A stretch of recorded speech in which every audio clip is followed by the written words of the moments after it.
નમસ્કાર, nation plus ન્યૂઝમાં આપનું સ્વાગત છે. હું જુતોલ પરમાર. સાબરકાંઠા જિલ્લામાં આરએસએસનો પ્રથમ અંગત શક્તિ એકત્રીકરણનો મોટો કાર્યક્રમ યોજાયો હતો, જેમાં સવારે જિલ્લાના અલગ ગામોમાંથી આવેલ સ્વયંસેવકોનું રજીસ્ટ્રેશન થયું હતું. ત્યારબાદ શહેરના મહાવીરનગર વિસ્તારમાં 2 ભાગમાં ભવ્ય પથ સંચલન યોજાયું હતું. રાષ્ટ્રીય સ્વયંસેવક સંઘ દ્વારા પ્રથમ અંગત શક્તિ એકત્રીકરણનો મોટો કાર્યક્રમ યોજાયો હતો.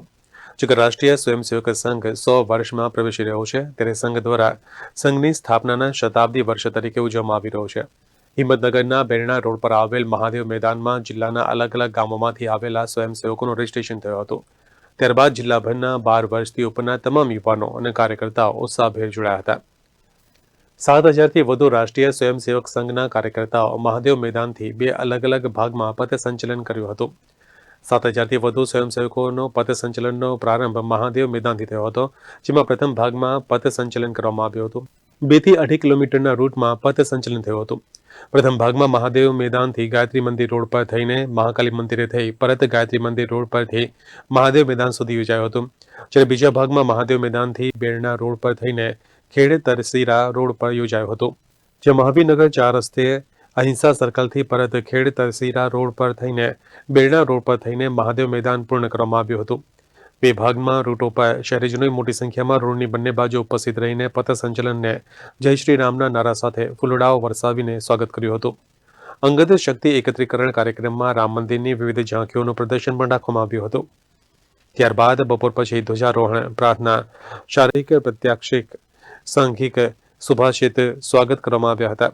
અંગત શક્તિ એકત્રીકરણ કાર્યક્રમ અમૃત વચન સાથે ગીત રજૂ કરવામાં આવ્યા હતા. ત્યારબાદ કાર્યક્રમમાં ઉપસ્થિત રહેલ અતિથિ અને મુખ્ય વક્તા પ્રાંત પ્રચારક આરએસએસ ગુજરાતના ડોક્ટર ચિંતનભાઈ ઉપાધ્યાયે સંબોધન કર્યું હતું. કાર્યક્રમના સમાપનના ધ્વજા વિતરણ કરીને કાર્યક્રમને પૂર્ણ કરવામાં આવ્યો હતો.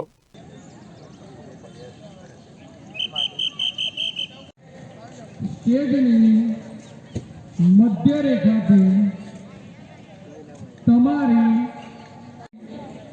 મધ્ય રેખાથી તમારી જમણી બાજુએ ગાયત્રી મંદિર શરૂઆતમાં શાખા લાગે, પ્રાર્થના થાય, સ્કંદ થાય.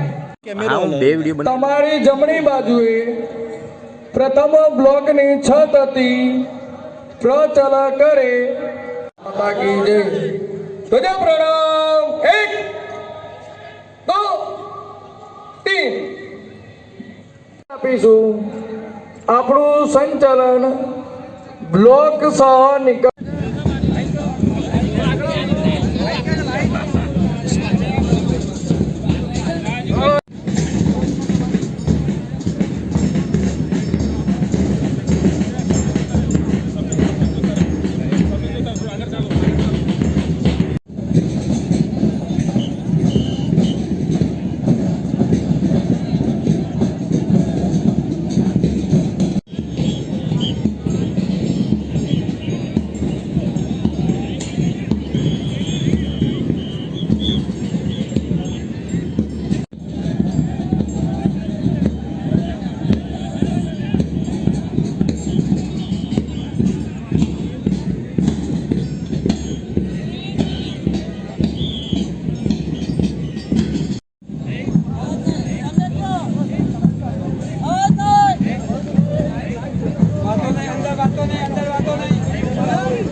gap પડે.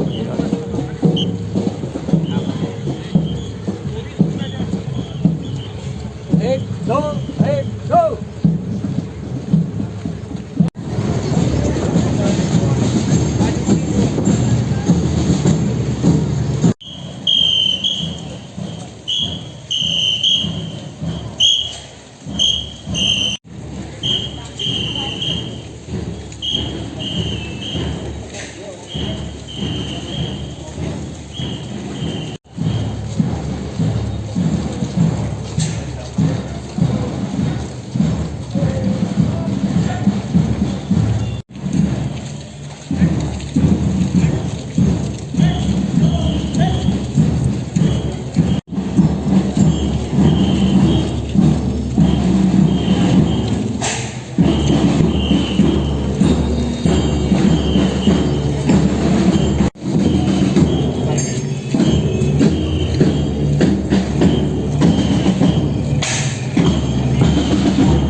अंदर उतारવાની પરમિશન નહીં બોલા છે.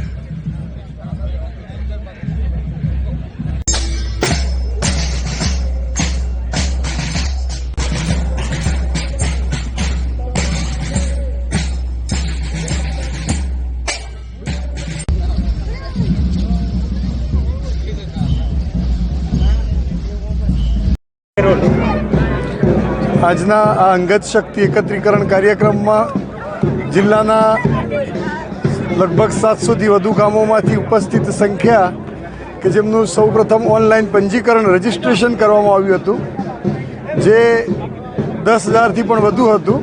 અને આજે પ્રત્યક્ષ મેદાનમાં 8,000થી પણ વધુ સ્વયંસેવકો અહીંયા ઉપસ્થિત રહ્યા.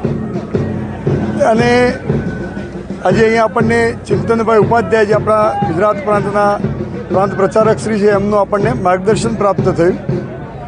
આ કાર્યક્રમ પછીથી આજે એમને આપણને જે આહવાન કર્યું છે એ રીતે કે પ્રત્યેક સ્વયંસેવક એ પ્રત્યેક ગામમાં રામ મંદિર અભિયાનને લઈને જશે અને 22 જાન્યુઆરીએ જે આપણું અયોધ્યામાં પુનઃ પ્રાણ પ્રતિષ્ઠા મહોત્સવ થવાનો છે તે પ્રસંગને લઈ અને પ્રત્યેક ગામના પ્રત્યેક હિન્દુ પરિવાર સુધી પહોંચશે એવું આજે આપણને એમને આહવાન કર્યું છે.